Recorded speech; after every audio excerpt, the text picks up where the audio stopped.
প্রজাতন্ত্র গড়ে তুলতে হলে দু কাজ করতে হবে আমাদের। রাজতন্ত্রের হাত থেকে মুক্ত করতে হবে।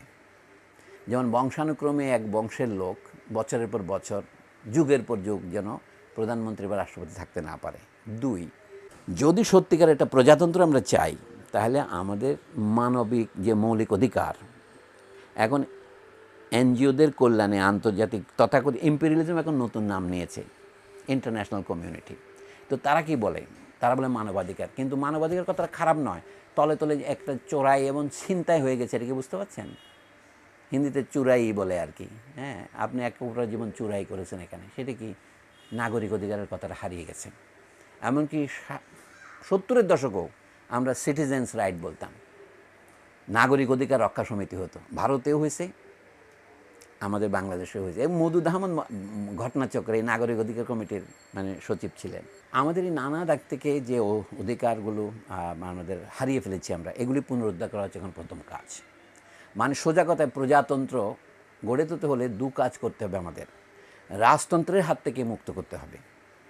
যেমন বংশানুক্রমে এক বংশের লোক বছরের পর বছর, যুগের পর যুগ যেন প্রধানমন্ত্রী বা রাষ্ট্রপতি থাকতে না পারে। দুই, পরিবার কেন্দ্রিক যেমন হয়, ফরাসি বিপ্লবের সময় অরলিয়ানিস্ট এবং বুরবু বংশের ক্ষমতা বিভক্ত ছিল, মানুষজন হয় এই বংশকে সমর্থন করে না ওই বংশকে সমর্থন করে। এইটা দেখেন শুধু আমাদের দেশে নয়, খানিকটা শ্রীলঙ্কায়, খানিকটা ভারতে, খানিকটা পাকিস্তানে এই বংশকেন্দ্রিক, এমনকি ইন্দোনেশিয়া, বার্মাতেও আপনি বলতে পারেন এশিয়ান ফেনোমেনা, সাউথ ইস্ট এবং সাউথ এশিয়ান। এটার থেকে আমাদের মুক্তির একটা পথ থাকতে হবে। এটা হলো প্রথম কাজ, রাজতন্ত্র থেকে সত্যিকারের প্রজাতন্ত্র তৈরি করা। তার দুটো স্টেপ, যে কোনো ব্যক্তি ধরেন একাধিক টার্মের বেশি যেন প্রধানমন্ত্রী না থাকেন, তাহলে হচ্ছে কি ক্ষমতার কেন্দ্রীকরণ কিছুটা কমবে। এটা কিন্তু কোনো সমাধান নয়, কিন্তু আসল কথা হচ্ছে কোনো ব্যক্তিকেই তার ভোটাধিকার থেকে বঞ্চিত করা যাবে না। ভোটাধিকার মামলা করে প্রতিষ্ঠা করা যাবে। যেমন ধরেন, আমি একটা উদাহরণ দিয়ে থাকি জনগণের বোঝার জন্য। ব্যাংকে সবাই অ্যাকাউন্টে টাকা রাখেন, আপনি আপনার নম্বর টিপে অথবা টিপসহি দিয়ে অথবা স্বাক্ষর করে টাকা তোলেন, কোনো না কোনো পদে করতে হয় তো আপনাকে। তো ভোটটা এইভাবে দেওয়া যাবে না কেন? আপনি ন্যাশনাল আইডি ছাড়া, পাসপোর্ট ছাড়া বিদেশ যেতে পারেন, ইমিগ্রেশন পার হতে পারেন। ভোট দেওয়াটা ইমিগ্রেশনের মতো করলেই হয়, যে everybody will be given a passport. সেই যে ভোট দিয়ে সেটা সিল দেওয়া হবে, এবং যে কেউ গিয়ে বলে কি আমি ভোট দিতে পারি না, যেমন সিল নাই আমার বলে, তাহলে তো সমাধান। অর্থাৎ ভোট দেওয়াটা যদি গ্যারান্টি করতে পারেন, তাহলে আমি মনে করি দেশে অনেক শৃঙ্খলা ফিরবে। আর দ্বিতীয় মুক্তি নিতে হবে, সেটা হচ্ছে প্রজাতন্ত্রে যদি একবার আপনি যে কোনো কামে পুলিশ বিভাগে অথবা আমলাতন্ত্রে সিভিল শাখায় ক্ষমতা পান, আপনি রাজা হয়ে যান। আপনি তো রাজকর্মচারী ছিলেন, কিন্তু রাজকর্মচারী রাজা হিসেবে যে জনগণের উপর অত্যাচার চালায়, এটা বর্তমান লোকেরাই বলছে আমাদেরকে। সেটা রোধ করার উপায় কী? অর্থাৎ তারা জনগণের সেবক না হয়ে জনগণের উপর প্রশাসক হিসেবে আসে, তাই না? আগে ব্রিটিশ আমলের একটা নাম ছিল কি, জেলার সর্বোচ্চ কর্তার নাম ছিল কি ডিসি। ডিসি মানে কি ছিল? District collector. কি কালেক্ট করতেন উনি? রেভিনিউ কালেক্ট করতেন। পরবর্তীকালে এই যে জনগণের উপর যে fraud, perpetration of a fraud on the people comes through language. UP যেমন ইউনাইটেড প্রভিন্সকে উত্তরপ্রদেশ করা হয়েছে, ইউপি রাইখা ভারতে, আমাদের এখানে করে কি ডেপুটি ডিস্ট্রিক্ট কালেক্টরকে ডেপুটি কমিশনার বানানো হয়েছে। আমি যে এইটা প্রতীকী, সব ক্ষেত্রে তাই হচ্ছে আমাদের এখানে। তো এইটা যদি আমরা রোধ করতে পারি, আরেকটা গণতন্ত্রায়ন হবে।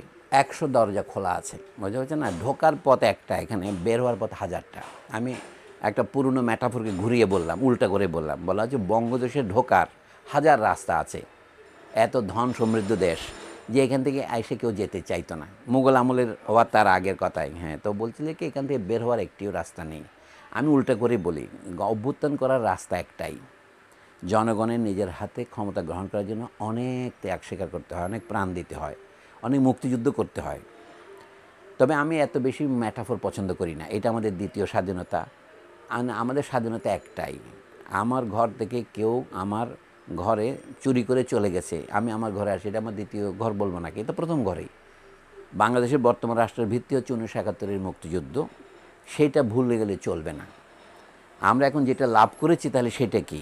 আমার ঘরে ডাকাত ঢুকে বসেছিল, আমি তাকে বের করে দিয়েছি, ঘরটা আমারই আছে, আমি এই ম্যাটাফোরে ব্যবহার করবো। এখন আমি যে পালাবার রাস্তা 1000টা কোথায়?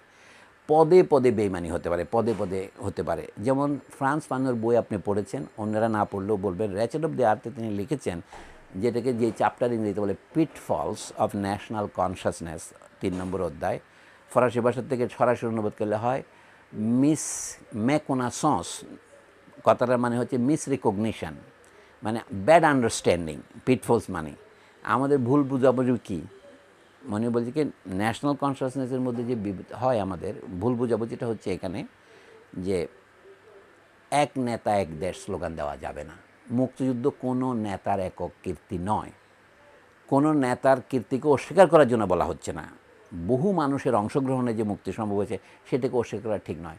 গত আওয়ামী সরকারের সবচেয়ে বড় অন্যায় যেটা হয়েছে এবং যেটাতে আমরা সকলে মাথা নত করে মনে করেছি, সেটা হচ্ছে সমস্ত কৃতিত্ব শুধু আওয়ামী লীগের বলে দাবি করা, সমস্ত কৃতিত্ব শুধু বঙ্গবন্ধুর বলে দাবি করা।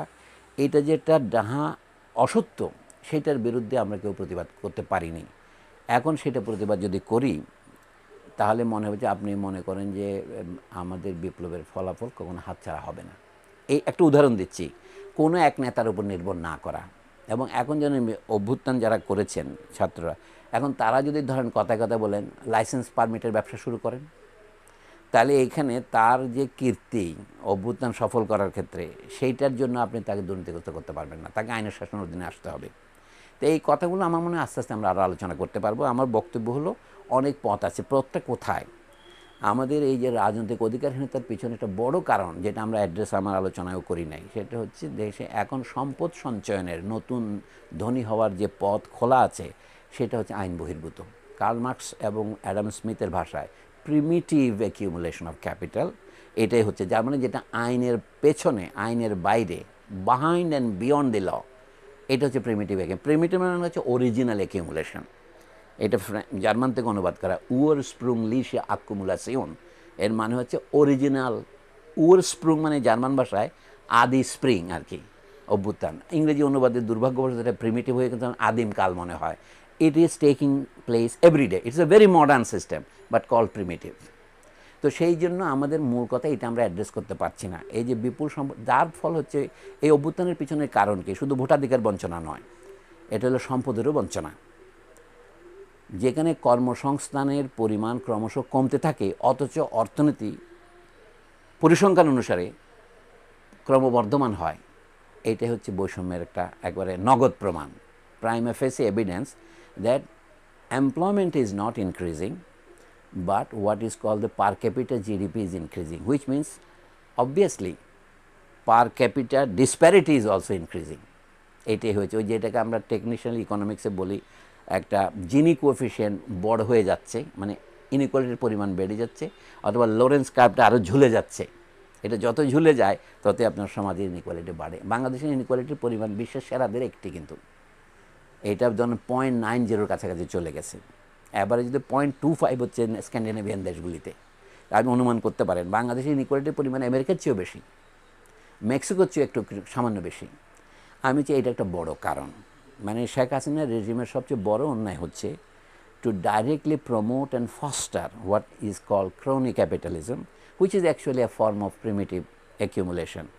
এর মধ্যে তাকে পার্টনারশিপ করতে হয়েছে উইথ ফরেন ইম্পেরিয়ালিজম, যেটাকে আমরা ভালোবেসে গ্লোবালাইজেশন বলি। আমাদের গ্লোবালাইজেশন তো ওয়ান ওয়ে গ্লোবালাইজেশন।